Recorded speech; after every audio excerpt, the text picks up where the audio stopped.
l'Éternel, car il entend ma voix. Il a penché vers moi son oreille, et je le chanterai toute ma vie.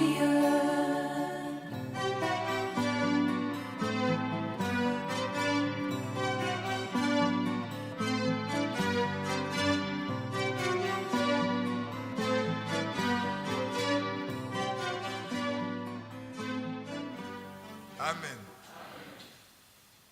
Dimanche passé, on était à Songo. On arrive là. On dit la réunion c'était pour 9h30. Quand je suis arrivé, l'église même n'était pas présente. On a attendu jusqu'à 11h moins avant que les frères n'arrivent. Je disais que s'ils ne venaient pas jusqu'à 11h, je prenais mes bagages, je pliais, je rentrais. Et puis ils sont arrivés à 11h moins. Quand ils sont arrivés, je leur ai dit, frère, on ne sait pas Dieu de cette façon-là. Je ne connais pas un homme qui prend rendez-vous avec son chef et qui arrive en retard par rapport à son chef. C'est vrai, non, Élie? Est-ce que tu peux aller à un rendez-vous à ton chef? Lui va t'attendre. Mais nous sommes comme des lionceaux. À la mamelle de la lionne, on n'a aucune crainte, on n'a aucun problème. On ne respecte même pas notre mère. On ne respecte pas celui qui est notre roi. On lui fixe des heures de rendez-vous et nous ne sommes pas rendez-vous. Et nous voulons être candidats pour l'enlèvement.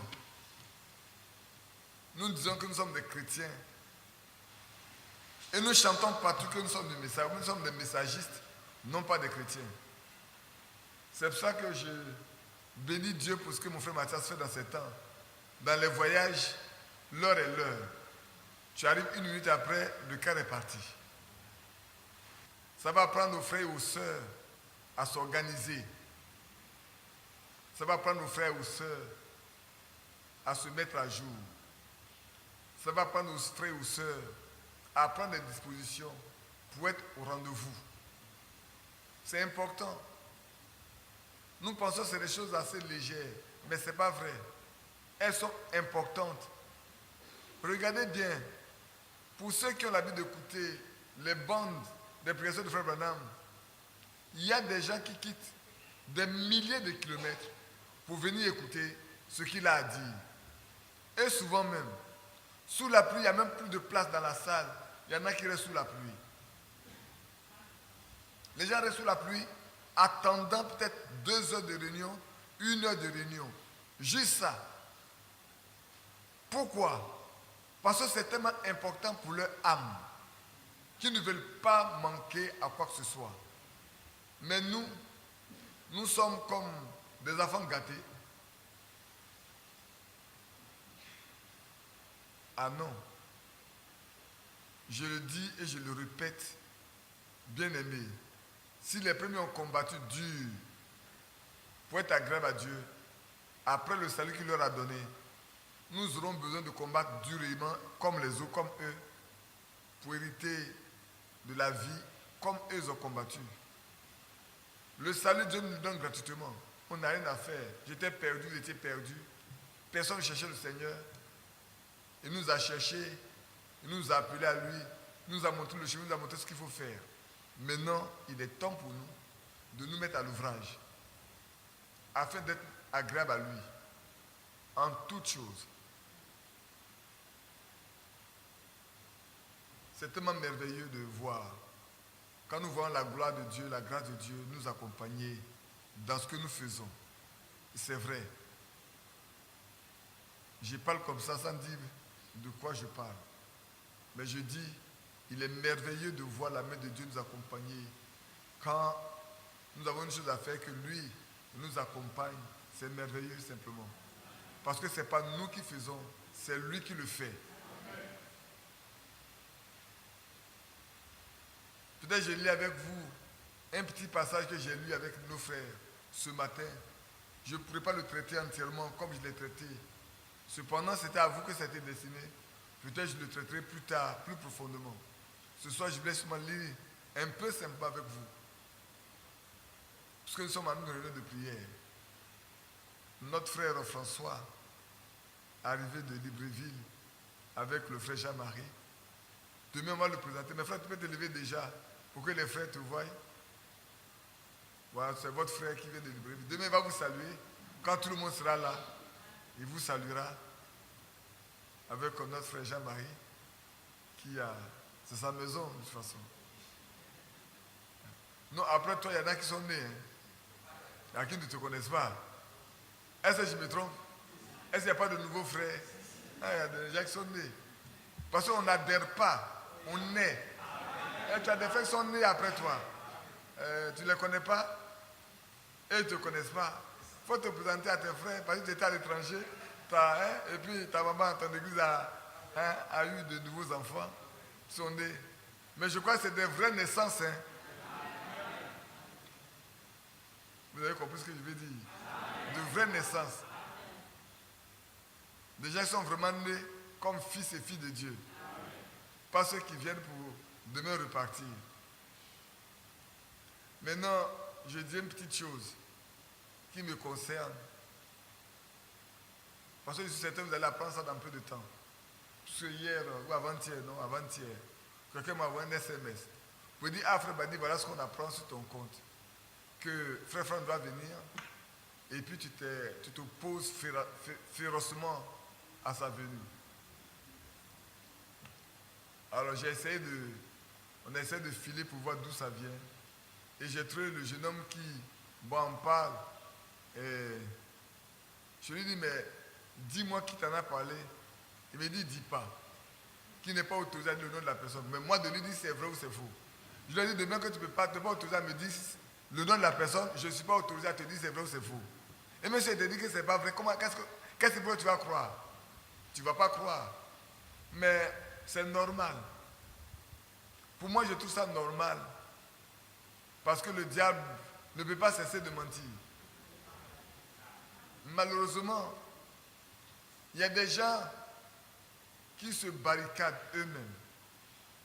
Ils ne vont pas aller au ciel. Vous savez pourquoi? Parce qu'ils pêchent sans savoir. Et souvent, ils participent au péché des autres. Ils continuent de mentir avec les autres. Je ne dirai pas le nom de ma soeur. Ce n'est pas celle-là cet après-midi. Ma bien-aimée soeur, de nos bien-aimés soeurs partis quelque part dans une église. Et puis des frères se mettaient, parlaient tellement. Et puis elle leur a dit, est-ce que vous connaissez frère Badi? Est-ce que vous avez parlé avec frère Badi? Ce dont vous parlez là. Vous risquez de ne pas aller au ciel. À cause de ce monsieur-là, vous n'allez pas aller au ciel. Parce que vous péchez devant Dieu sans savoir que vous péchez. Parce qu'on vous a mis tellement de choses dans les oreilles que vous pensez que c'est la vérité. Au lieu de vous déplacer pour aller voir si c'est vrai ou c'est faux, vous restez dans votre petit coin, vous propagez, vous amplifiez et vous dites des choses qui ne sont pas correctes. Alors elle a commencé par là donner des détails sur les problèmes, je ne sais pas de quoi il est question, mais qui sont à l'ordre du jour, à la fin, ils étaient tous confus. Parce qu'elle au moins savait de quoi il est question. Mais ils ne savaient pas de quoi il est question. Et c'est comme ça que ça se passe. Quand on m'a dit également que je vous fais rire un peu. Ce n'est pas le lieu de faire rire, mais il y a des gens qui me font rire. On dit frère Badi a chassé tout le monde. Il a livré tout le monde à Satan. Et il a pris l'argent de l'église maintenant pour construire ses maisons. J'ai construit combien de maisons à Abidjan? Jean-Marie, toi tu es mon jeune. J'ai combien de maisons à Abidjan? La seule qu'il a à la rivière est celle que j'ai achetée quand j'étais à la cible. J'ai pris un crédit pour acheter à Marco où j'habitais. Dans laquelle un frère habite aujourd'hui. Où j'ai quitté pour venir habiter à la rivière que j'ai construit. Avec même quelqu'un qu'on a livré à Satan aujourd'hui. Tout l'argent pour construire est passé par sa main. Et ça, c'est une sœur qui arrive de Paris. Comme les gens veulent la gagner pour gagner son argent, alors il faut raconter sur le dos de frère Badi des choses qui n'existent pas. Avant, on disait que ça va être chef que j'ai cherché les gens. Mais moi, je n'ai jamais cherché à être chef. Je vais vous dire une chose. Hein. Pour ceux qui sont vieux dans l'église, ils peuvent savoir que si je voulais être chef, je l'aurais été déjà en 92. Même depuis 86. Mais ça ne m'intéresse pas d'être chef. Je dis, frère, ce n'est pas dans l'église de Dieu vivant qu'on vient chercher à se montrer. Dans l'église de Dieu, on vient pour s'humilier parce qu'on n'est rien. On n'est rien. On n'est rien. Même si tu as tout le monde, quand tu arrives ici, là, tu n'es rien. Celui qui n'a rien n'est plus riche que toi. Parce que tu mets ta confiance dans les biens que tu as perdu ton temps. C'est vrai. Ici, on n'est rien. J'ai dit aux gens, s'ils veulent me montrer, en tout cas, j'ai 2 endroits. Franchement, pour ce que je suis, j'ai 2 endroits pour me montrer. J'ai mon village pour me montrer. Je vais vous dire, frères et sœurs, si aujourd'hui je vais me présenter comme maire chez moi, je n'ai pas même une bonne campagne. Dans mon village, dans ma région, je n'ai pas même une bonne campagne. Il y a des gens qui sont pour la bonne campagne. Pour être chef du village, je ne veux pas. Ça va m'amener où? Au ciel, 0. Donc, chez mon village, dans mon village, je ne cherche pas à être grand. Quand je vais chez moi, vous allez vous rendre compte. Je vais avec un petit tricot et puis un jean. Plus de baskets. C'est comme ça que je m'habille par le village. Jean-Marie est là, ceux qui sont partis sur le village avec moi, ils savent comment je m'habille. Je prends mon petit casquette et puis je vais au village. Je passe, tu ne peux pas savoir qui passe. Parce qu'il n'y a pas besoin de savoir, de montrer qui je suis. Ça ne sert à rien. Parce que si tu te montres trop là, demain quand tu tombes, ton trou devient trop grand. Chez nous on dit, si tu as la diarrhée, excusez-moi vous qui êtes en ligne, vous aussi, si tu as la diarrhée, si tu ne veux pas que les gens sachent que tu as la diarrhée, il faut creuser un trou quelque part, tu fais ta chose, tu laisses dedans. Mais si tu veux que tout le monde sache, il faut grimper un arbre. Et puis tu restes en haut, et puis tu fais. Là, toutes les filles qui sont autour là, prennent ça. Et puis les mouches vont venir, quand on va te voir, c'est lui. Mais on a besoin de vivre caché. Dans le Seigneur, de vivre caché. Et c'est beau de vivre caché. Donc ici, permettez-moi de dire encore ce soir, apprenons à vivre humblement. Ô homme, on t'a fait connaître ce que Dieu veut que tu sois. Qu'est-ce qu'il a demandé? Que tu marches, que tu pratiques d'abord la justice, et puis la miséricorde, et que tu marches humblement devant ton Dieu. L'humilité précède la gloire. L'orgueil précède la chute. Si quelqu'un n'a pas appris ça, c'est qu'il n'a rien appris dans la maison de Dieu. C'est pour ça que dans la maison de Dieu, tous ceux qui se lèvent tombent toujours. Tous ceux qui montent sur quelqu'un, ils finissent par toujours tomber. Ça c'est clair. Vivons humblement, marchons humblement. Et nous avons chanté ce cantique là. Il va t'élever, il va t'élever. Alléluia, humilie-toi devant Dieu, il va t'élever. Si tu penses que devant les hommes, tu peux t'élever, devant Dieu tu peux t'humilier, tu ne peux pas le faire. Si tu es humble, si tu peux être humble devant Dieu, tu ne peux qu'être humble devant les hommes. Un homme qui est humble devant Dieu, il ne s'élèvera jamais devant les hommes. Ce n'est pas possible. Parce que ce qui le rend humble devant Dieu là, l'oblige à être humble même devant les hommes. Vous savez pourquoi? Parce que souvent vous ne vous connaissez pas. On ne se connaît même pas. Peut-être je regarde ma soeur Aaron, je regarde mon frère Jean-Marie, je regarde ma fille. Quand je regarde comme ça, je ne sais pas ce qu'ils sont. Mais si je suis un croyant, et que je sais qu'ils sont des croyants, ce sont des grands trésors devant Dieu. Parce que pour chaque personne, Christ a donné sa vie. Et comme je disais ce matin, le Seigneur quand il partait, il a dit, je ne vous laisserai pas orphelins. C'est pas vrai? Je vous enverrai qui? Le consolateur. Qui restera avec vous et qui sera même en vous.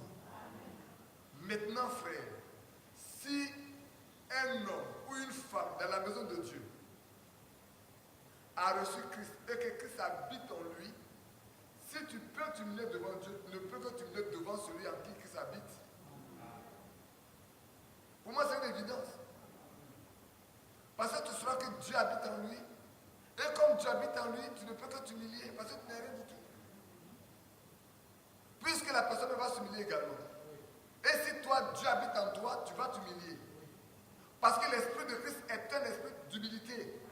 Lui qui est Dieu, il n'a pas regardé cette égalité-là comme une proie à arracher. Mais il s'est anéanti complètement. Il a pris ma place. Dieu qu'il était, il a abandonné cette position de Dieu et il s'est fait pécher. Maudit est quiconque pendu au bois. Voilà la position que Christ a prise. Et il a fait de nous qui n'étions rien, des fils et des filles de Dieu. Ce matin, tout à l'heure, quand avant je lisais dit, c'est moi qui vais aux extrémités de la terre pour prendre quelqu'un pour accomplir ma volonté. Il dit, je vais aux extrémités de la terre pour chercher quelqu'un. Je prends cette personne-là et je la place là pour accomplir ma volonté. C'est-à-dire que Dieu n'a pas besoin de considérer qui que ce soit. Il ne prenait pas n'importe qui, quel que soit son rang. Et ça, nous le voit avec la situation de Frère Branham. Quelqu'un qui n'a même pas fait des études primaires. Quelqu'un qui n'a pas fini ses études primaires. Mais Dieu a décidé de faire de lui le plus grand prophète du XXe siècle. À qui l'âme de Dieu, quand elle est descendue, la brochure est en train de venir. Je pense qu'on va avoir, il y a 2 brochures qui vont être traduites dans peu de temps. 2 brochures de Frère Branham qui vont être traduites. Mais à qui Dieu envoie son ange pour lui dire, de même que Moïse a eu 2 signes, toi aussi on te donne 2 signes. Frère, vous voyez, non? Alors que les autres sont des docteurs, des gens ont étudié, ils ont rempli la maison de diplômes, de connaissances. Dieu n'est pas parti au milieu d'eux pour prendre quelqu'un. Quelqu'un qui est quelque part. Son père est un soulard, un pauvre, incapable même de nourrir complètement sa famille. Né dans un bazar quelque part, dans une cabane. N'a même pas droit de citer parmi les humains, je peux dire ainsi. Dieu est parti le prendre. Et l'a élevé au-dessus des docteurs. Au point où il a enseigné des docteurs. Il a fréquenté la maison des rois. Il a prié pour les monarques. Dieu dit, je vais aux extrémités de la terre et je prends un homme pour faire ma volonté. Donc, frère, si quelqu'un veut s'élever, c'est qu'il n'a pas connu Dieu. Parce que celui-là, Dieu va prendre là. Il s'humilie.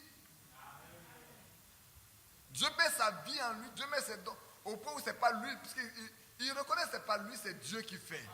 Et quand c'est Dieu qui fait, tu ne peux t'humilier pour qu'il puisse faire sa chose. Je ne sais pas si vous me comprenez. Et mon introduction est toujours longue. Quand je suis ici, je me sens vraiment chez moi. Je vous connais. Vous me connaissez. Il y en a qui sont nés devant moi. Tel que Léon Bouteau, il est né devant moi. Quand il dit né, ce n'est pas né dans la foi. Je n'ai pas de naissance physique. Il y a beaucoup qui sont nés physiquement là. Hein? Quand je regarde là, ce sont les enfants. Et voilà là-bas. Et voilà, ainsi. Ils sont nombreux comme ça. Hein? Ce matin, j'ai parlé, j'ai dit au frère, vous savez, quand je regarde frère Franck, malheureusement, beaucoup n'ont pas de respect pour cet homme. Et ça me fait mal au cœur, ça me fait gémir. Moi, je connais ma date de naissance.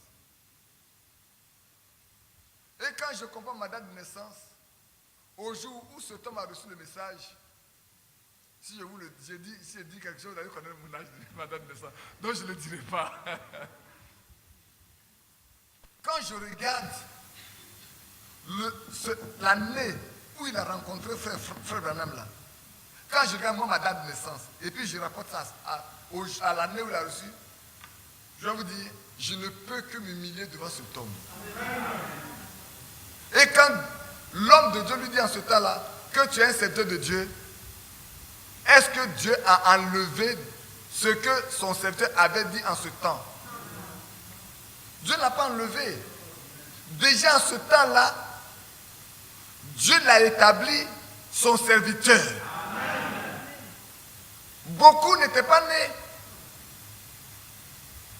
Beaucoup ici n'étaient pas nés. S'il y en a que je dis, ils sont nés devant moi, quand sera-t-il 2? Et souvent, c'est ces personnes-là qui pensent qu'ils connaissent tellement. Ils peuvent dire, frère Franck se trompe. C'est eux qui se sont trompés. Le frère ne s'est pas trompé. Celui que Dieu déclare son serviteur, il le déclare son serviteur. Est-ce qu'un jour Dieu a chassé Élie pour dire, tu n'es plus mon serviteur? Je ne parle pas de la royauté. Je parle d'avoir un vrai ministère. Comme Moïse. Même la grande faute d'Aaron. Regardez bien, frère. Peut-être il y a des choses auxquelles vous ne faites pas attention. La grande erreur d'Aaron, d'aller faire un veau d'or. Est-ce qu'après ça, Dieu lui a dit, tu n'es plus mon souverain sacrificateur? Non. Non. Non, frère. Non, frère. Faisons attention. Regardons ce que Dieu fait. Faisons attention à ce que Dieu fait. Pour ne pas suivre les arrogants. La Bible dit les contemplateurs. Les gens qui sont arrogants. Qui se les pensent qu'ils sont quelque chose. C'est comme quand je vois ici le message en Afrique, surtout en Côte d'Ivoire. Mais qui a reçu le message en Côte d'Ivoire avant? Celui qui a reçu le message avant, celui qui l'a reçu, ceux qui l'ont reçu, il y en a qui se lèvent aujourd'hui, il veut les chasser. Mais est-ce que Dieu se trompe-t-il quand il fait recevoir ce message par cet homme? Au début même, à l'entrée de ce message en Côte d'Ivoire, dans notre pays. Est-ce que Dieu se trompe? Est-ce qu'il y a quelque chose qui est étonnant de la part de Dieu? Dans le psaume 139, le Seigneur dit, tous les jours de votre vie, les jours que vous allez vivre sur cette terre-là, les épreuves que vous allez connaître, les joies que vous allez connaître, les difficultés que vous allez rencontrer, les peines, les postes que vous allez occuper, les époux que vous allez avoir, les enfants que vous allez avoir, avant qu'aucun d'eux n'existe, lui, Dieu, il a écrit ça dans son livre.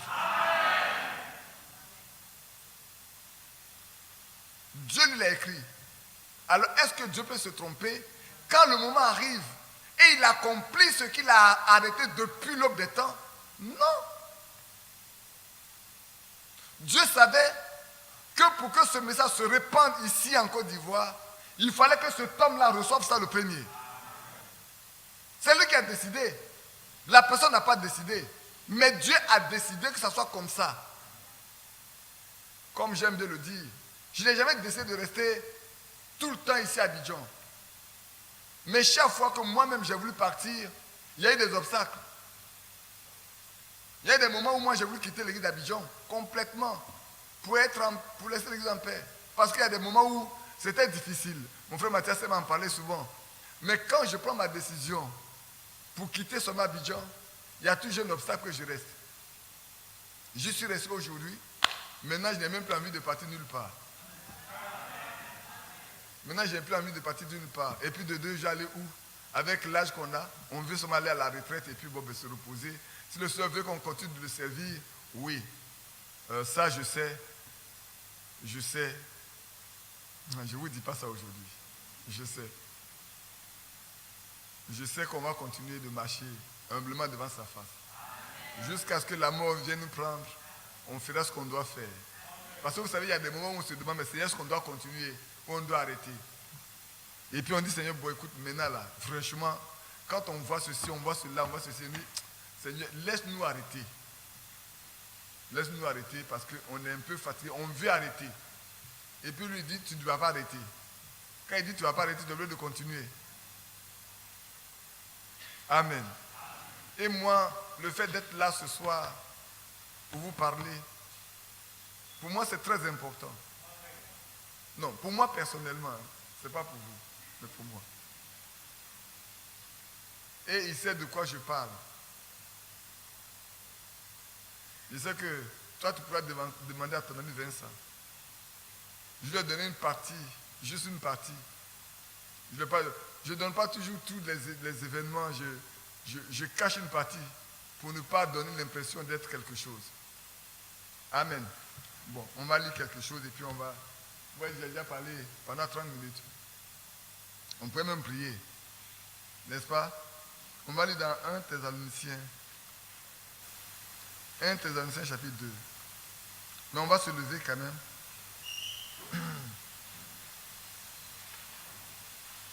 Vous qui êtes en ligne, supportez-nous de parler un peu comme ça. Je lis 1 Thessaloniciens chapitre 2, le verset 13. C'est pourquoi nous rendons continuellement grâce à Dieu de ce qu'en recevant la parole de Dieu que nous vous avons fait entendre plutôt, vous l'avez reçue, non comme la parole des hommes, mais ainsi qu'elle est véritablement comme la parole de Dieu qui agit en vous qui croyez. Seigneur, merci pour cette lecture que nous venons de faire. Maintenant, essaie de nous donner le contexte et envoie ton onction sur nous pour que nous puissions partager la nourriture que tu as préservée pour nous pour aujourd'hui. Au nom de Jésus-Christ. Amen. Vous pouvez vous asseoir. Ici, l'apôtre Paul parle à l'église de Thessalonique, aux croyants de cette ville-là.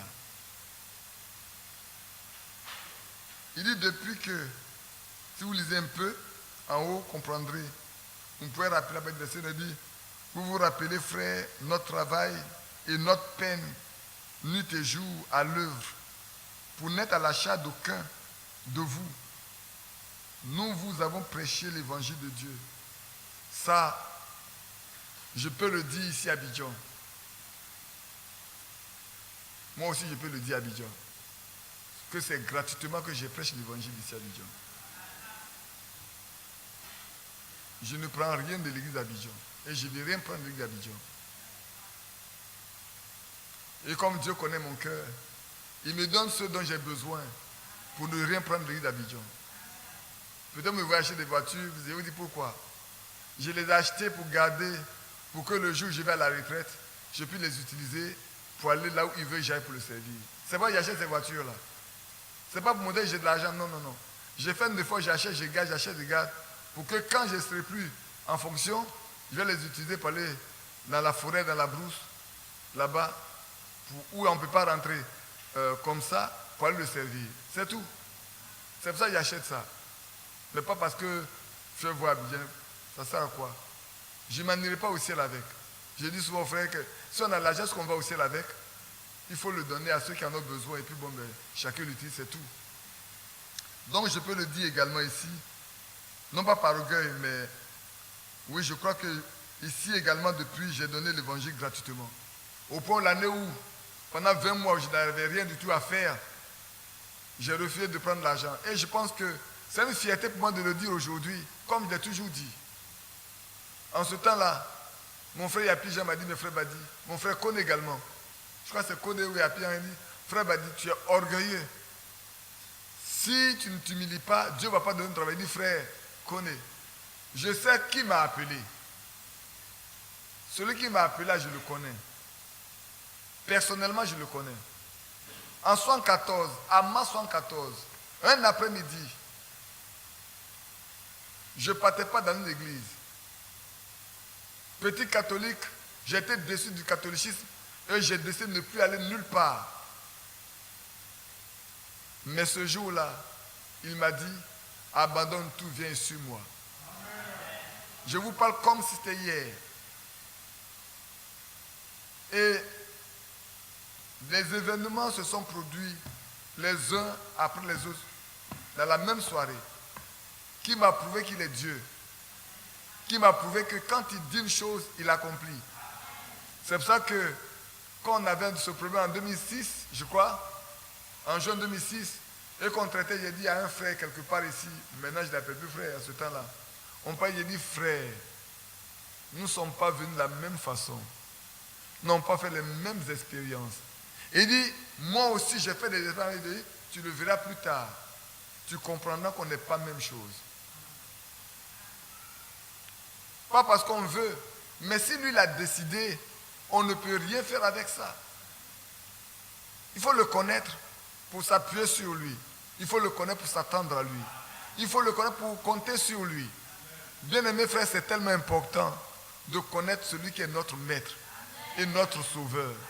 Ce matin, je disais encore au soeur, vous savez, Sarah a dit à Abraham, il est mon Seigneur. En d'autres termes, Sarah dit, Abraham est mon propriétaire. Je suis sa propriété. Et je n'ai pas honte d'être sa propriété. Et le propriétaire ne peut faire que ce qu'il veut de sa propriété. De sorte que même à l'âge avancé, à 89 ans, quoiqu'elle ait certainement beaucoup de servantes, dont Agar en ce temps déjà, Agar était là. Agar avait déjà accouché Ismaël, mais était encore dans la maison. Abraham n'est pas parti vers Agar. Abraham ne s'est pas adressé à une servante. Abraham s'est adressé à celle qui est os de ses os, chair de sa chair. C'est qu'il lui est une aide que Dieu a faite pour lui, Abraham. Dieu n'a pas fait une autre aide à Abraham, si ce n'est que Sarah seule.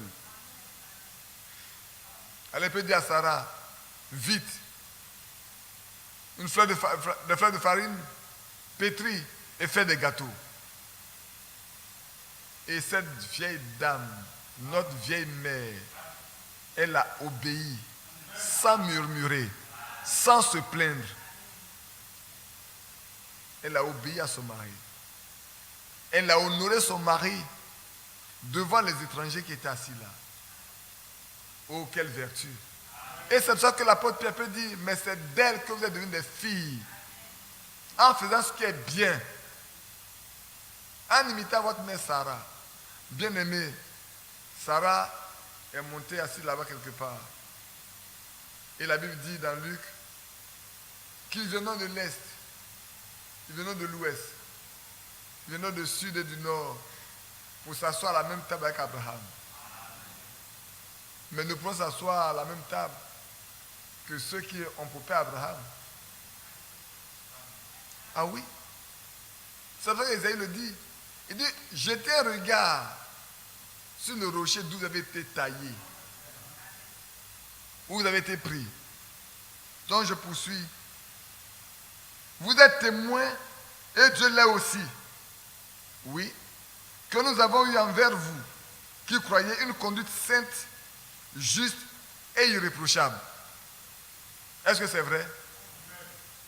Est-ce que je peux le dire par rapport à vous?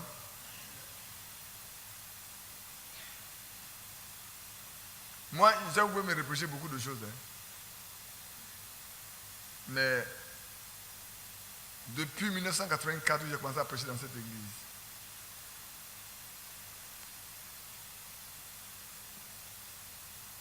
J'ai fait au mieux que j'ai pu pour rester fidèle à Dieu dans cette église-là. Vous savez aussi que nous avons été pour chacun de vous ce qu'un père est pour ses enfants. On va me dire, est-ce que ça aussi va pouvoir le dire? Sœur Aaron, c'est vrai ou c'est faux? C'est vrai. J'ai dit à quelqu'un, un bien-aimé frère, j'ai dit s'il faut qu'on perce, on transperce mon cœur pour cette église, je suis prêt. Mais je ne laisserai pas faire ce qu'on veut avec cette église. Je ne peux même pas le faire, même pas l'accepter. Vous êtes trop cher à celui qui m'a aimé, qui a donné sa vie pour moi. De sorte que s'il faut donner sa vie pour ceux pour qui il est mort, la Bible dit, il faut le faire. On peut être méprisé, être insulté. Oui, c'est vrai.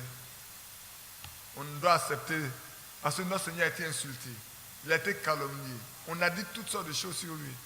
Et si nous ne pouvons pas l'accepter, c'est que vraiment, nous ne sommes pas de lui. On ne peut pas nous traiter mieux que lui. C'est faux. Si on traite un serviteur de Dieu mieux qu'on a traité Jésus, ce n'est pas un serviteur de Jésus. Ah oui. Ça c'est vrai. vous exhortant, vous consolant, vous conjurant de marcher d'une manière digne de Dieu, qui vous appelle à son royaume et à sa gloire. Maintenant, j'arrive au dernier verset qu'on a lu. C'est pourquoi, frères et sœurs de l'église d'Abidjan, c'est pourquoi nous rendons continuellement grâce à Dieu de ce qu'en recevant la parole de Dieu que nous vous avons fait entendre depuis les années que vous l'avez reçue. Maintenant, je pose la question. Est-ce que vous l'avez reçu comme la parole de Badi ou vous l'avez reçu comme la parole de Dieu? Hein?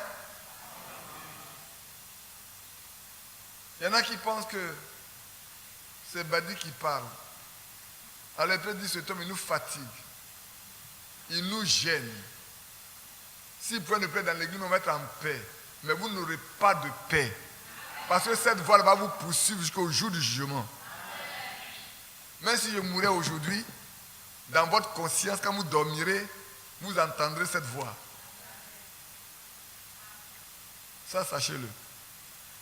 Quand vous allez faire ce qu'on a condamné pendant tout le temps, une voix va vous dire, est-ce qu'on vous en a pas parlé? Et Dieu va susciter quelqu'un d'autre pour parler comme on a parlé. Ce matin, on a parlé à nos sœurs, à Grand Laou,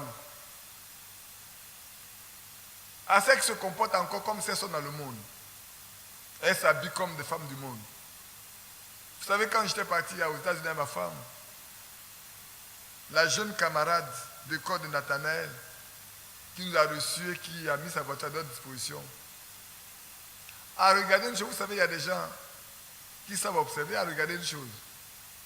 Là, l'habillement de votre soeur et sa coiffure.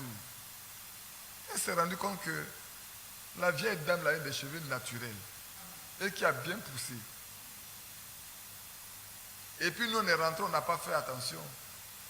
Parce qu'elle a porté des cheveux, des mèches là, tressées comme les rastas là, tombaient. Nous, on a continué de parler avec elle, de prier pour elle, sans rien dire, parce qu'elle est d'obédience musulmane et tout. Mais on priait. Et puis elle m'a dit oui. Je sais, Nathanaël, lui, il va chercher les coins par la l'église. Nous, on est musulmans.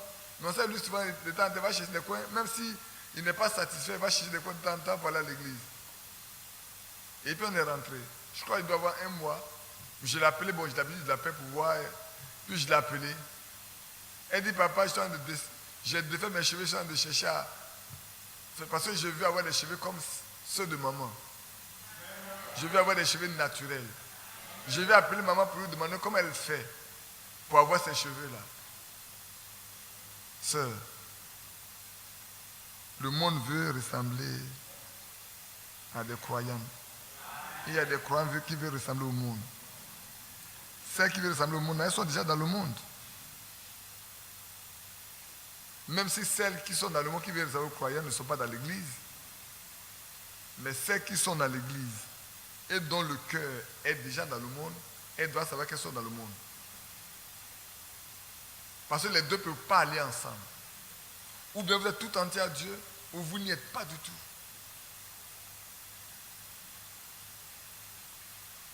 J'en parlais, j'ai dit, il y en a qui se cachent encore pour mettre des fonds de teint, ou bien, c'est comme ça que vous appelez ça, non? Faire des cheveux de façon bizarre, avec 2 tons, 3 tons. Comme ce n'est pas des chrétiennes. Dieu a eu tort de vous créer tel qu'il vous a créé. On va aller demander pardon au Seigneur. On va lui dire, Seigneur, tu t'es trompé. Pourquoi tu n'as pas fait de ces filles-là des femmes blanches?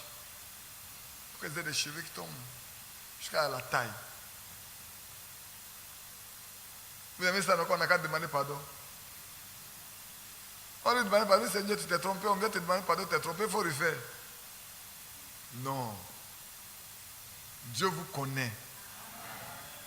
Il vous aime tel qu'il vous a créé. Tel qu'il vous a créé, il vous aime. Les choses que vous avez là, quand vous mettez là, ça n'ira nulle part parce que ce n'est pas vos cheveux. Ce que vous ajoutez, ce n'est pas vos cheveux. Hein. C'est pas ce qu'il a créé pour vous donner. Quand vous allez mourir, vous n'aurez pas ça avec vous. Même si on vous coiffe avec ça, votre cadavre, on coiffe votre cadavre avec ça, votre âme ne pourra pas aller là-bas avec ça. Ce n'est pas possible. Parce que ce que Dieu a créé, qui est sorti de lui, et que vous êtes là, c'est ça qui ira vers lui. Le reste, vous fatiguez votre corps. Vous vous fatiguez simplement. Vous voulez vous accommoder avec le monde. Bon, celles qui peuvent s'accommoder avec le monde, c'est que le monde est avec eux. Mais vous ne savez pas combien de fois vous êtes belle. Hein? Vous ne savez pas. Les hommes du monde, quand ils voient des vrais croyants passer, ils veulent les épouser. C'est vrai, il y en a qui viennent dans l'église ici pour vous chercher. Malheureusement, il y en a qui vont tout chercher des hommes pour venir ici pour faire croire que c'est des chrétiens parce qu'ils veulent les marier. Vous l'avez reçu comme la parole, non comme la parole des hommes, mais ainsi qu'elle est véritablement comme la parole de Dieu, qui agit en vous qui croyez. C'est là où je vais m'arrêter un peu. Cette parole-là a le pouvoir. Cette parole a une vie en elle. Parce que la Bible dit, Jésus dit, ma parole est esprit et vie. Cette parole vit. Comme elle vit, elle agit. Elle crée. Elle transforme. Elle corrige. Et qu'elle pénètre dans le cœur de ceux qui veulent être des filles de Dieu. Parce qu'à ceux qui l'ont reçu, ceux qui ont vraiment reçu cette parole-là, elle leur donne le pouvoir d'être enfants de Dieu. De faire d'eux des hommes et des femmes nouveau-nés. De sorte que désormais leur vie ne leur appartient plus. C'est la vie de Dieu qui agit en eux. Et celui qui est à l'extérieur peut remarquer qu'il y a quelque chose de nouveau qui germe. Oui, ma soeur, c'est vrai. Si l'apôtre Paul dit que cette parole agit, c'est vrai. C'est pour ça que Frère Branham a prêché ce message, dit, la parole de Dieu a le pouvoir de transformer. Et je l'ai toujours dit ici, la partie typique, la chose réelle, qui prouve que la parole de Dieu agit, je vous laisse de côté parce que pour vous, souvent vous ne vous rendez pas compte. Mais prenez la nature de Sarah, une vieille femme, 89 ans, avec des rides, incapable d'avoir des rapports, des relations intimes avec son mari, qui confesse qu'elle n'a plus de plaisir, c'est plus possible. Et puis, le Dieu Tout-Puissant, qui appelle à l'existence des choses qui n'existent pas, qui est capable de tout créer, connaissant la situation d'Abraham, connaissant la situation de Sarah, est descendu lui-même, comme en notre temps. Dieu vient pour nous parler lui-même, en envoyant un ange pour parler à son serviteur, pour que ce que nous recevons là soit réel. Il descend lui-même. Et puis vient s'asseoir dans la maison d'Abraham. Sarah dans le dos. Avant, il pouvait parler à Abraham du haut des cieux. Il parle à Abraham. Peut-être Abraham ne l'avait pas encore vu. Mais ce jour-là, il descend physiquement. Il marche sur la tête des hommes. La poussée s'attache à ses pieds. Et il passe. Et Abraham, avec le discernement, sait qu'il passe. Alléluia. Il dit, mon Seigneur, c'est pour cette raison que tu passes ici. Sinon, tu aurais pu passer sur nos chemins. C'est pour cette raison-là que tu es passé ici. Viens. Alléluia. Il dit, viens. Il dit non, il dit non, non, il dit non, non, non, non, venez. Si vous êtes passé à côté ici, là, c'est pour moi. Venez à la maison. Je vais rafraîchir vos cœurs. Le Seigneur sait tout. Il n'y a pas de hasard avec Dieu. Parce que Dieu voulait parler vis-à-vis avec Abraham, vis-à-vis avec Sarah. Il veut amener une transformation de la nature de Sarah pour lui donner la possibilité d'enfanter. Et Dieu parle. Et Sarah entend. Frère, la parole, quand ça frappe le tympan, qu'elle vient de Dieu et qu'elle descend dans le cœur, elle crée la vie. Le voleur ne devient plus voleur. Le menteur ne devient plus menteur. Oui, le sorcier même fuit. Au point même quand ces hommes-là, les sorciers les voient, ils quittent devant eux. Parce qu'ils savent ce qu'il y a en eux. La Bible dit celui qui est en nous est plus grand que celui qui est dans le monde. Pas celui qui est avec nous, hein, mais celui qui est en nous. Celui qui est en nous crée la vie. Mais il vient seulement quand nous avons entendu sa parole et que nous l'avons reçu. Et cela crée en nous la vie, alors il habite en nous avec. Et Sarah a entendu cette parole-là. Elle a discuté un peu avec Dieu. Et puis après, c'est tu. Mais elle s'est rendue compte de la réalité. Elle pouvait dire à Abraham, mais je ne sais pas si en ce moment il y avait des miroirs. Je ne sais pas. Mais elle a dû dire à son mari, mais rides là. On dit ça s'efface. Quand je regarde la peau de ma main, c'est pas la même chose. Abraham, tu ne vois pas qu'il y a quelque chose qui se passe? Depuis que l'homme l'est passé là. Alléluia. Et la preuve que quelque chose s'est passé, ce qu'elle dit qu'elle ne peut plus faire avec Abraham, elle a commencé à le faire. Puisque Abimelech l'a vu, Abimelech l'a désiré. Ce n'est pas une vieille personne, ce n'est pas une vieille femme.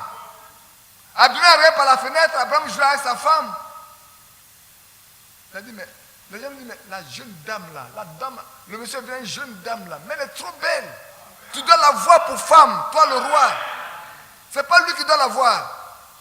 Et qu'est-ce qu'Abraham a dit? Il dit, il faut lui dire que je suis ton frère. Parce que c'est tellement belle que sinon on va me tuer. Abraham a vu que sa femme est devenue très belle. Il a confessé, non? Il dit, il faut dire que tu es ma soeur. C'est vrai que c'est sa demi-soeur, mais sa femme. Qu'est-ce qu'un roi va faire avec une vieille femme ratatinée? Alors qu'elle a plein de jeunes filles dans son royaume? Non. Elle a été complètement rajeunie. Pourquoi? Parce qu'elle a entendu la parole de Dieu qui crée. Elle n'a pas reçu la parole d'un homme. Elle a reçu cette parole qui vient de Dieu, qui donne la vie, qui crée. C'est pour ça que, frère, on peut prier pour les malades guérissent. Parce que ce n'est pas notre parole. C'est l'accomplissement de ce que Dieu a dit. Quand on exécute ce que Dieu a dit, il doit s'accomplir. Je disais encore ce matin, et à vous je l'ai déjà dit, je l'ai dit à l'intention des autres. Je dis souvent, quand je dis frère Jean-Marie, que Dieu te bénisse. Ma soeur, que Dieu te bénisse. Ne dites pas ça comme ça. Quand je dis que Dieu te bénisse, je vais dire Dieu bénit mon frère. En d'autres termes, Seigneur, tu connais son besoin. Moi, je ne le connais pas. Mais comme toi, tu connais son besoin, accorde-lui ce dont il a besoin. C'est ce que ça veut dire. Donc quand je dis, frère, que Dieu te bénisse, je le dis de tout mon cœur, pour que je m'attende à ce que la bénédiction lui soit accordée. Je dis, vous voyez, quand Isaac devait bénir celui qui avait le droit d'aînesse, entre Esaü et Jacob, mais c'était Esaü. Pour Jacob, c'était Esaü qui avait le droit d'aînesse. N'est-ce pas? Il s'attendait à ce que Esaü arrive, qu'il donne la bénédiction. Et puis le plus malin est passé avant. Parce que c'est vrai, c'est lui qui a le droit d'aînesse. Puisqu'il le lui a vendu. Donc, comme la bénédiction, c'est pour celui qui a le droit d'aînesse, c'est normal que ce soit lui qui se présente, malgré tout pour avoir le droit d'aînesse. La bénédiction plutôt. Et quand son père s'est levé, il a mangé, il est rassasié, et il s'est mis à le bénir. Il lui a donné la rosée des cieux, les mous de la terre. Il lui a donné le commandement de ses frères, la domination de ses frères. Il lui a donné que ses bétails se multiplient et tout. Quand il a fini, il n'a fait que prononcer les mêmes paroles que vous prononcez quand vous dites, frère, que Dieu te bénisse. Si vous êtes serviteur de Dieu, servant de Dieu, mettez-vous au même rang que Jacob. N'est-ce pas? Qui est venu de ses parents et qui maintenant a rencontré l'Éternel. Il a dit, je l'ai vu face à face, mon âme a été guéri. Et il est venu s'asseoir là. Alléluia. Et sa femme va enfanter des enfants. Ça c'est Isaac, ce n'est pas Jacob. Excusez-moi. Et puis elle enfante. Elle était stérile. Elle enfante. Et puis la bénédiction est arrivée. Et puis Dieu, son père, lui donne la bénédiction telle qu'il a donnée. Quand Esaü est venu, il dit, mais qui est venu me donner à manger et je l'ai béni? Même s'il a volé la bénédiction, il reste béni. Ça ne vous surprend pas?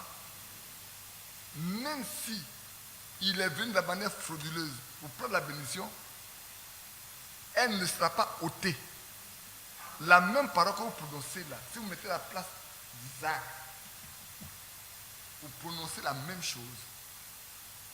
En tant que des hommes qui ont rencontré Dieu, comme Isaac a rencontré Dieu, comme Isaac a bénéficié des promesses que Dieu a faites à Abraham, vos paroles doivent être les paroles des enfants de Dieu. Oui, c'est vrai. Vos paroles là doivent pouvoir créer. Parce que vous êtes des petits dieux. Le Seigneur nous l'a dit dans Marc 11. Il dit, si vous dites quelque chose et que vous croyez que cela arrive et que vous ne doutez pas, vous le verrez s'accomplir. Ce n'est pas lui qui dit, mais si vous vous dites. Mais pourquoi il le dit? Parce qu'il sait que si vous avez reçu Dieu en vous, vous êtes des petits dieux. Et quoi que ce soit que vous demandez, il vous l'accorde. C'est pour ça que cette parole qu'on vient de lire là, frères et sœurs, oui, Paul a remarqué que la parole qu'il a prêchée a eu un effet dans la vie de ceux qui l'ont entendue et qui l'ont considérée comme la vraie parole de Dieu. Parce qu'ils se sont mis à la mise en application et cela a créé une transformation dans la vie de tous les jours. Au point où les païens peuvent s'en rendre compte. Peut-être qu'il y en a, leur démarche a changé, leur langage a changé. Nous étions avec un frère qui nous rendait le témoignage. Il arrive quelque part, il n'a même pas parlé de Dieu à quelqu'un. Il rentre dans la cour pour saluer, il vient d'arriver. Et puis le monsieur qui est en train de travailler, il se retourne, il voit un homme arriver. Il laisse son travail, il dit à Sam, viens, prends 2 chaises, viens. Il vient placer les chaises. Sa femme s'assoit, il s'assoit et puis il reçoit le frère. Il le reçoit et puis il dit, mais vous ne me connaissez pas, il vient vous saluer. Il dit non. Quand je t'ai vu venir, je sais, j'ai su que tu es un homme de Dieu. C'est pour ça que j'ai laissé tout ce que je fais pour venir t'écouter parce que tu as à me parler. C'est concret. Hein? C'est un frère, il est vivant, ici en Côte d'Ivoire. C'est vrai. La vie de Dieu est en lui. Comme je racontais un témoignage qu'on m'a rendu il y a quelques instants, il y a un frère qui a reçu une dame d'obédience musulmane dans son bureau. Et puis, la dame est partie. Et puis, une autre fois, ils se rencontrent et puis ils sont parlés. Et puis, la dame lui dit, monsieur, vous êtes un homme de Dieu. Il dit, ah bon? Il dit, mais comment? Il dit, le jour où je suis là dans votre bureau, je me suis rendu compte qu'il y a une atmosphère dans ton bureau. Quand on rentre dans ton bureau, on sent une présence de paix. On sent une présence de réconfort. On est consolé. Même si on arrive on était en colère, tout quand on rentre chez toi, on sent ça. Et puis bon, lui a pensé que il rencontre deux autres personnes. Une de ses collaboratrices également, alors qu'un monsieur est venu puis ils parlent ensemble. Et puis, ils parlent. Et la dame lui dit, monsieur, c'est vrai. Moi, je sais que depuis que je rentre dans votre bureau, je suis toujours réconforté. Quand j'arrive ici, je sens qu'il y a quelque chose qui donne la paix, qui donne le repos, qui réconforte. On est soulagé quand on rentre. Et le second monsieur lui dit, oui, mais quand je suis rentré, c'est ce que j'ai ressenti aussi. Mes frères, si nous recevons la parole de Dieu, comme vraiment la parole venant de Dieu, elle doit produire en nous la vie de Dieu. Pourquoi? Parce que les fils de Dieu procurent la paix. Et nous qui est notre paix, si ce n'est pas Christ, Christ est notre paix.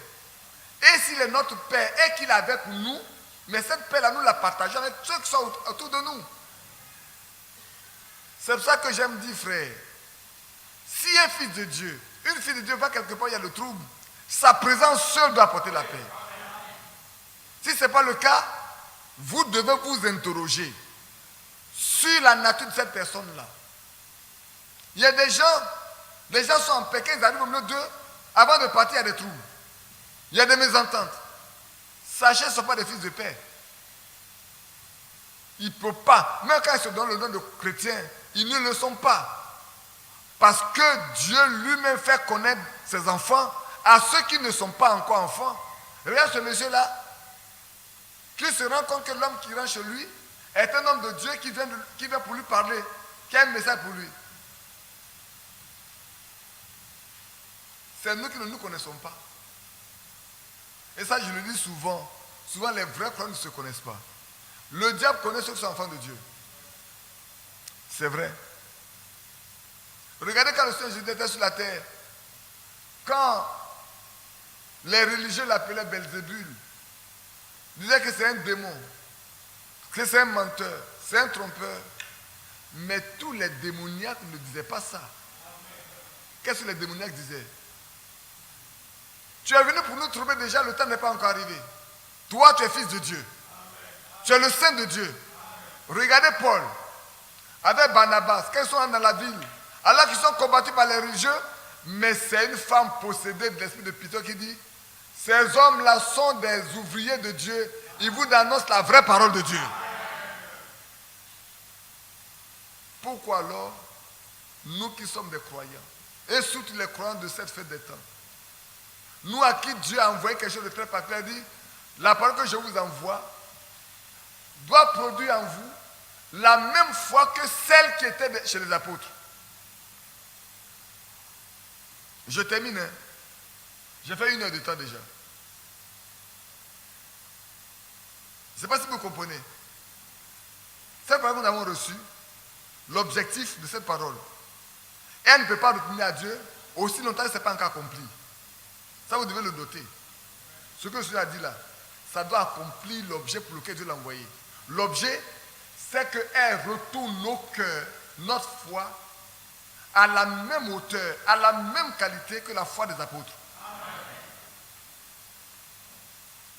Les apôtres avaient-ils peur des démons? Non. Alors pourquoi il y en a qui ont peur des démons? Ils peuvent mieux aller chez eux.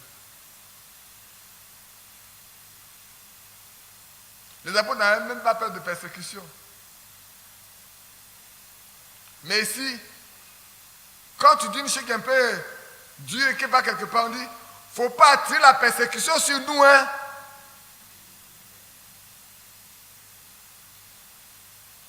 On a tellement peur de la persécution qu'on ne veut pas que la parole de Dieu soit prêchée comme il se doit. Il faut amoindrir, il faut arrondir les angles, il faut s'accommoder avec les autres. On n'a pas besoin de s'accommoder avec les autres. On doit être tranchant. On doit leur dire, ils sont dans l'erreur. Il faut dire aux musulmans, ils sont dans l'erreur. Ils sont dans l'erreur. C'est tout. Ceux qui font là, ça va l'envoyer au ciel. Parce qu'ils ont besoin d'être, on doit les peser d'abord. C'est écrit dans leur sourate. Moi, j'ai lu ça. J'ai l'habitude de poser la question aux musulmans. Je leur dis, mais vous, là, vous dites que pour aller au ciel, on va peser vos biens et le mal que vous avez fait. Quand le bien pèse lourd, tu rentres au paradis. Quand le mal pèse lourd, tu vas en enfer. Mais si la balance est équilibrée, tu vas où?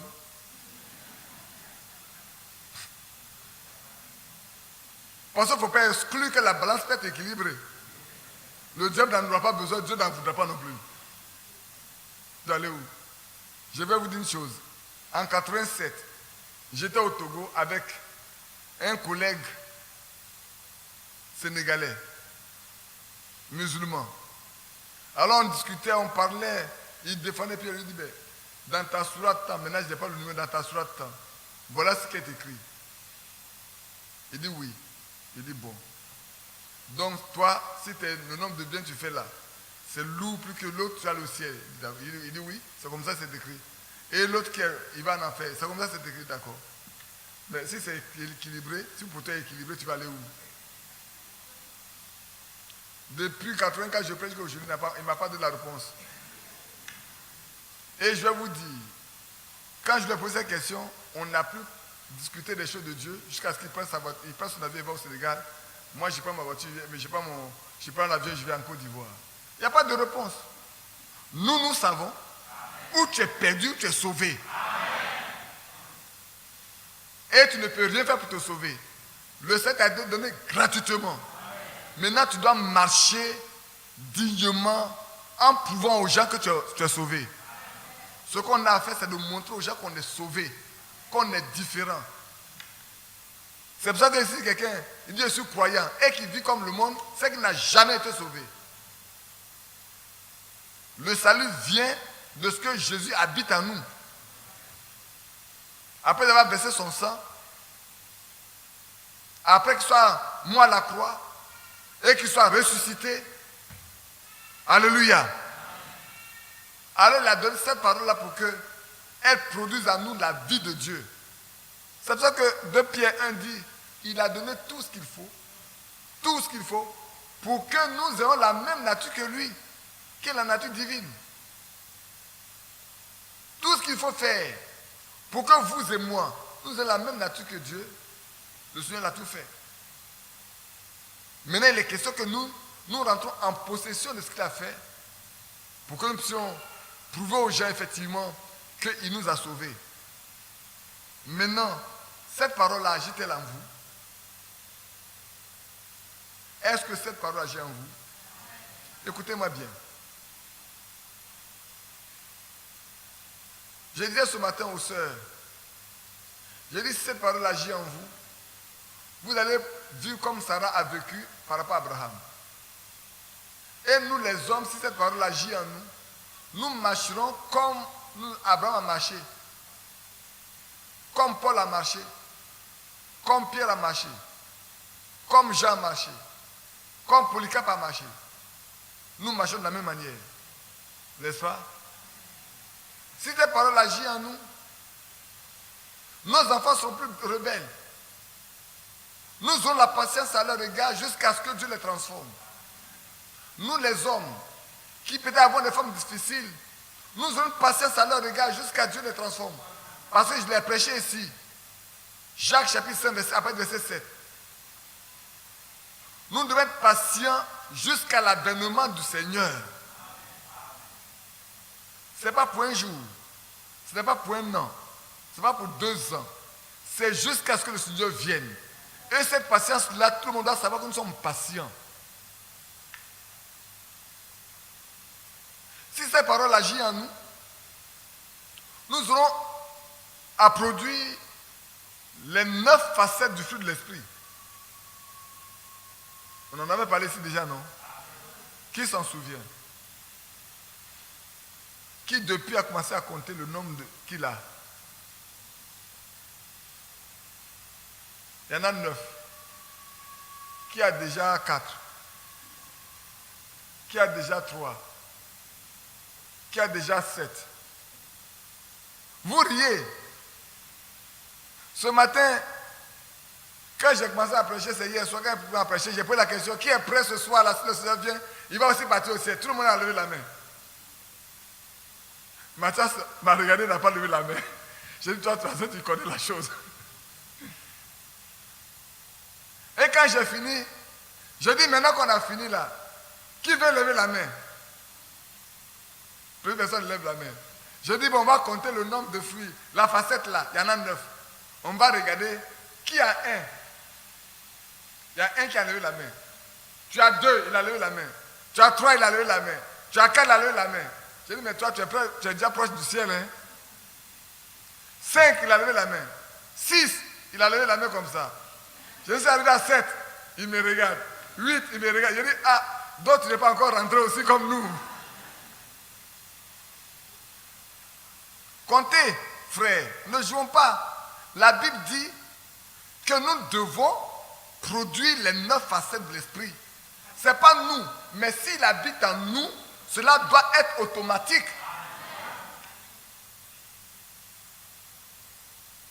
Les 9 facettes. Je vais peut-être, la prochaine fois, lire une lettre circulaire avec vous. Il y a longtemps, il n'est pas encore lu de lettre circulaire avec vous. Je vais prendre une lettre circulaire. Une vieille lettre circulaire. Je peux vous donner le numéro pour déjà lire. C'est le 79. Je crois que c'est le numéro 18 ou 19. Demain, je peux vous confirmer ça. Une vieille lettre circulaire. Mais elle est tellement riche. Allez chercher. Quels sont ceux qui ont cette vieille lettre circulaire de 1979 là? Quelqu'un a ça? Qui peut lever la main? Qui a ça? Les lettres circulaires de 70, 78, 79. Que Dieu te bénisse. Qui n'en a pas? Toi, tu en as aussi. Que Dieu te lui en a aussi. Qui n'en a pas? Ah, vous êtes nombreux. Allez-y sur le site, je crois que tous les lettres circulaires doivent être là. Demandez et puis vous allez imprimer ça. C'est bon de les lire, hein? De les lire, de lire toutes les brochures. Parce qu'il y en a qui ne lisent même pas les brochures de Frère Branham. On lit les nouveaux, et quand on a fini de lire, on met quelque part. Mais reprenez ça, vous allez voir une chose. Quand tu relis, c'est comme si tu ne l'as jamais relu. C'est vrai. Plus vous grandissez dans la foi, quand vous réalisez ce que vous avez reçu auparavant, vous vous rendez compte qu'il y a quelque chose de nouveau dedans. Au fur et à mesure que vous grandissez, vous lisez, ça change pour vous. Il y a des choses avant vous lisez, ça ne vous dit rien. Mais quand vous continuez de grandir, d'avoir un peu, les choses changent. Et ça approfondit, non pas votre connaissance intellectuelle, mais votre connaissance de Dieu. Qui veut s'engager à lire? Ah, il n'y a pas, les mains sont timides. Je vais vous expliquer pourquoi vous devez lire. Qui mange 3 fois par jour? N'ayez pas honte. Qui mange 3 fois par jour? Qui ne mange pas 3 fois par jour? Qui mange une seule fois par jour? Qui mange 2 fois par jour? De toute façon, manger au moins 2 fois par jour. D'accord. Bon. Sachez une chose, que les brochures et les lettres circulaires appuyées de la Bible, vous mettez la Bible comme ça, vous mettez les lettres circulaires, les brochures, vous aurez tous les repas complets que vous voulez pour vos âmes. Amen. Tous les repas complets. Amen. Tous les repas complets pour vos âmes, vous allez les découvrir dedans. C'est tellement important. Ne vous privez pas de ça. Je vous en supplie. C'est la nourriture. Regardez bien, frère. Au temps de Paul, je pensais avoir fini, mais je reviens en arrière. Regardez bien, au temps de Paul, Qu'est-ce que Paul disait aux croyants? Il dit, la lettre que j'ai écrite là, que j'ai adressée aux gens de Laodicée, quand vous avez fini pour vous là, envoyez ça à Laodicée et que vous recevrez cette de Laodicée. Pourquoi Paul le titrait-il? Pourquoi Paul pourrait dire à Timothée, ce que tu as entendu de moi, confie-le à des hommes capables de l'enseigner à d'autres. Pourquoi l'apôtre Paul le faisait-il? Parce que l'apôtre Paul savait que ce qu'il a reçu de Dieu était la nourriture pour le temps. Et que quiconque veut rester équilibré et marcher dans la sainteté pour plaire à Dieu ne peut pas se priver de ce que lui, Paul, il prêche et il écrit. Vous comprenez? Ainsi, en notre temps, ce que Dieu a trouvé bon pour nous, après que la parole de Dieu ait été cachée, dénaturée, transformée d'une manière bizarre, le Seigneur est venu par ce message pour nous éclairer, pour nous ramener à la compréhension véritable de ce qu'il a écrit depuis l'Ancien Testament jusqu'au Nouveau Testament. Pour que nous puissions nous nourrir, c'est pour ça que quand vous lisez dans Deutéronome, il dit, vous ne devez pas laisser cette parole-là, vous devez l'écrire sur le letton de vos portes. Si vous partez en voyage, vous devez l'attacher à vos mains. Vous devez l'enseigner à vos enfants. Alors vous vivrez. Je peux vous dire, frère, quand vous lirez vos Bibles, quand vous lirez en parole votre Bible avec le message qui a été apporté par Frère Branham, et que vous ne comprenez pas, vous prenez les brochures, les lettres circulaires accompagnant ça, vous nourrirez vos âmes. Vos foi seront pures. Votre compréhension sera et votre connaissance de Dieu sera bonne. Et vous aurez une bonne relation avec Dieu. Oui, frère, ne vous privez pas de ça. C'est de la nourriture pour nos âmes. Beaucoup n'ont pas ça. Et puis de deux, on fait un effort ici, souvent pour lire. Frère Franck le fait, nous on le fait, pour que nous ayons tous une meilleure compréhension, pour avoir une meilleure vie avec. Quand je parle de meilleure vie, ce n'est pas la vie sur le monde, mais la vie dans la foi chrétienne. Voyez-vous, que Dieu nous bénisse.